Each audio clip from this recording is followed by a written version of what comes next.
Мынандай бір нәрсе айтып кеткім келіп тұр. Негізі бар ғой, былай ойлап қараса, реально ойлап қараса, любой адам, любой мына. Мысалы, мен, сен, далада кетіп бара жатқан адамдар, любой адам в теории негізі реально долларовый миллионер бола алады екен. Қалай бұл? Қалай? На самом деле долларовый миллионерларды алып қарасаң, олардың неге долларовый миллионер болды? То есть олар определенный действие жасады.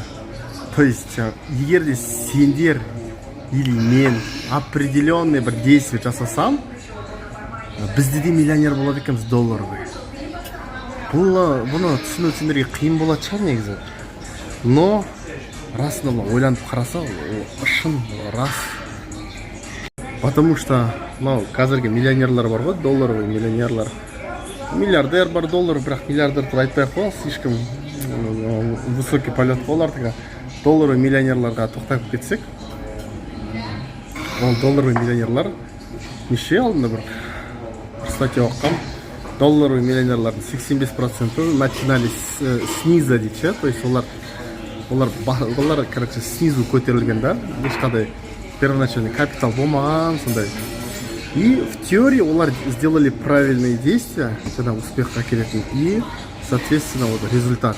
И сондықтан, если былай ойлап қарасаң, егер де сен, мен көріп тұра көремен, егер де сен правильный действиялар жасасаң, сен де долларовый миллионер бола аласың. Мен оған сенем. Просто правильный действие жасау үшін жаңа попыткалар жасау керек, и және де в общем знания керек, изучать ету керек.